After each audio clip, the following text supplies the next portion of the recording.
जय माता दी, जय मां कामाख्या। ओम नमः शिवाय। ओम त्र्यंबकम यजामहे सुगंधिम पुष्टिवर्धनम उर्वारुक्मी बंधनान् मृत्योर्मुक्षीयमामृतात्। ओम होम जूम सह ओम भूर्भुवः स्वः। ओम त्र्यंबकम यजामहे सुगंधिम पुष्टिवर्धनम उर्वारुक्मी बंधनान् मृत्योर्मुक्षीयमामृतात्। शिवरात्रि पर जो मनुष्य गरीब मनुष्य को या जिसको बहुत ज्यादा आवश्यकता है उसे अन्न का दान करता है तो वह अक्षय पुण्य की प्राप्ति करता है। और जो मनुष्य शिवरात्रि के दिन किसी भी बिल्व वृक्ष के नीचे संपूर्ण रात भर घी का दीपक प्रज्वलित करता है उसको लक्ष्मी जी की कृपा प्राप्त होगी। यह टोटका है महाशिवरात्रि का। यदि आपको महाशिवरात्रि के दिन से लक्ष्मी जी की कृपा प्राप्त करना हो तो बिल्व वृक्ष के नीचे खीर से हवन करना चाहिए, तो आपको जीवन भर में सब सुख सुविधाएं जो आपके भाग्य में है बिना रुकावटें के प्राप्त होगी। ऐसा शिव पुराण में लिखा हुआ है कि बिल्व वृक्ष जो है महादेव का रूप है, इसलिए इसकी पूजा करना चाहिए। हल्दी, रोली, अबीर, गुलाल, कुमकुम, सिंदूर, मिठाई, फूल, माला, प्रसाद इत्यादि से विशेष रूप से पूजन करके इसकी परिक्रमा करनी चाहिए, तो शुभ फल जल्दी प्राप्त होने लगेंगे। बहुत से मनुष्य हमसे कहते हैं कि साहब कोई टोटका बता दो, कोई उपाय बता दो, हमारे घर की परेशानी दूर हो जाए, हमारे यहाँ बहुत दरिद्रता आ गई है, बहुत बीमारियां आ गई है, पैसे की बचत नहीं हो रही है, बरकत नहीं हो रही है, परेशानी पे परेशानी आती जा रही है। तो उन सब के लिए ये महाशिवरात्रि का दिन बहुत बड़ा दिन है टोने टोटके करने के लिए। तो महाशिवरात्रि के दिन जो मनुष्य परेशान है, चाहे वो शारीरिक रूप से परेशान हो, चाहे मानसिक रूप से परेशान हो, चाहे वो आर्थिक रूप से परेशान हो, चाहे वो सामाजिक रूप से परेशान हो, जो भी मनुष्य लड़के से परेशान है, लड़की से परेशान है, औरत से परेशान है, औरत आदमी से परेशान है, प्रेमी प्रेमिका से परेशान है, कोई व्यक्ति अपने दुश्मनों से परेशान है, तो उन सब परेशानियों को दूर करने का तरीका है महाशिवरात्रि का दिन।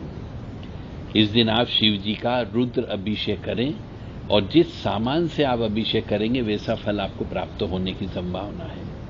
तो महाशिवरात्रि के दिन शत्रु नाश करने के लिए शमशान में बैठे हुए जो शिव जी हैं, शमशान के अंदर शिव जी का मंदिर हो तो शमशान में बैठे हुए शिव जी यानी शिवलिंग का विधि विधान से पूजन अर्चन करके सरसों के तेल से नमक चमक वाला अभिषेक करवाना चाहिए, जिससे आप शत्रुओं का नाश कर पाएंगे।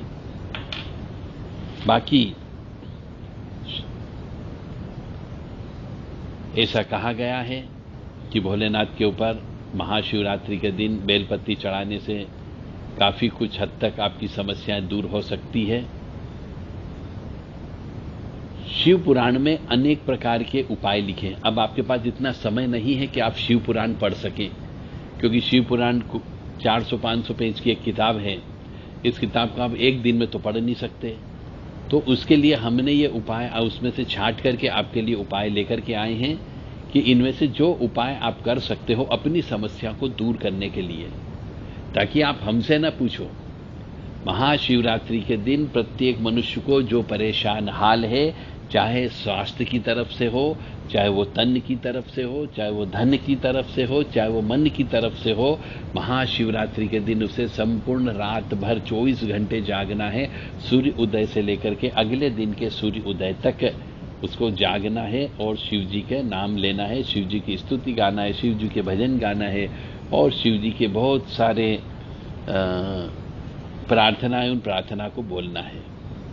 शिव पुराण के अनुसार यदि किसी मनुष्य को बार बार बीमारी होती हो तो शिव अब उस बीमार व्यक्ति के ऊपर से सिर से लेकर पैर तक 7 बार पानी की मटकी लें, उसको सिर से लेकर पैर तक 7 बार उतार करके शिव जी के ऊपर चढ़ाएं।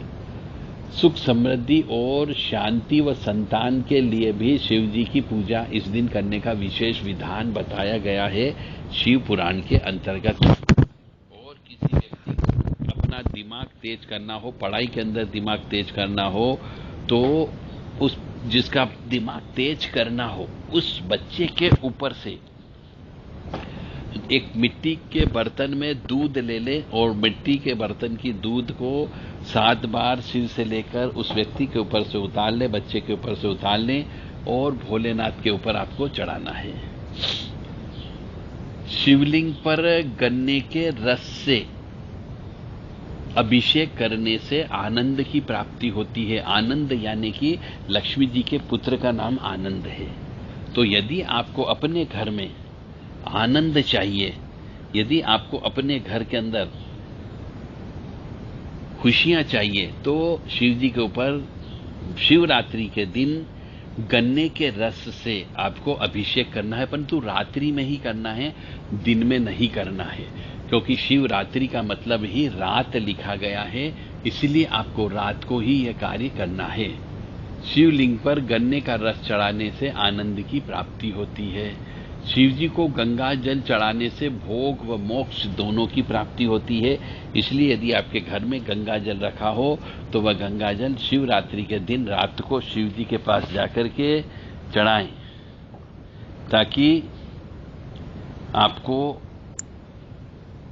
शिव जी की कृपा प्राप्त हो सके। जो मनुष्य शारीरिक रूप से कमजोर है उसे भगवान शिव का अभिषेक अपने सामने गाय का दूध निकलवा लें और उस दूध से अभिषेक करना है। तो शारीरिक रूप से कोई व्यक्ति कमजोर है तो वह दूध किसी मटकी में भर करके सिर से लेकर पैर तक 7 बार उतार करके भोलेनाथ के ऊपर चढ़ाएं। शिव पुराण के अनुसार अलग अलग प्रकार के पुष्प शिव जी के ऊपर चढ़ाने से भी अलग अलग प्रकार के कष्ट की प्राप्ति नहीं होती है, यानी कष्टों का नाश हो जाता है और सुख की प्राप्ति होती है।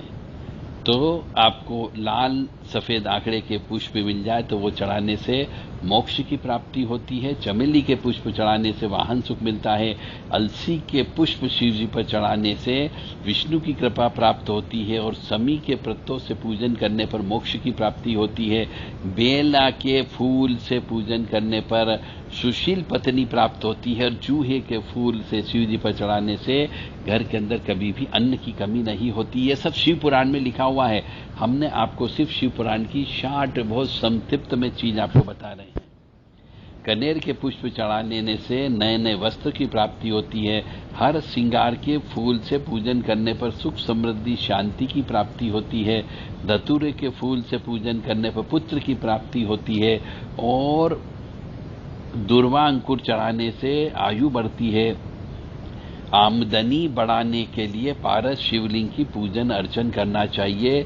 और एक मंत्र है ओम ऐं ह्रीं श्रीं ओम नमः शिवाय श्रीं ह्रीं ऐं। इस मंत्र का भी ज्यादा से ज्यादा जप कर लेना चाहिए। यह अर्धनारीश्वर का मंत्र है। ह्रीं ह्रीं ओम नमः शिवाय ह्रीं ओम भी आप बोल सकते हो। तो ये जो टोने टोटके हमने बताए हैं, इससे आप अपनी हर प्रकार की समस्या हल कर सकते हैं महाशिवरात्रि के दिन।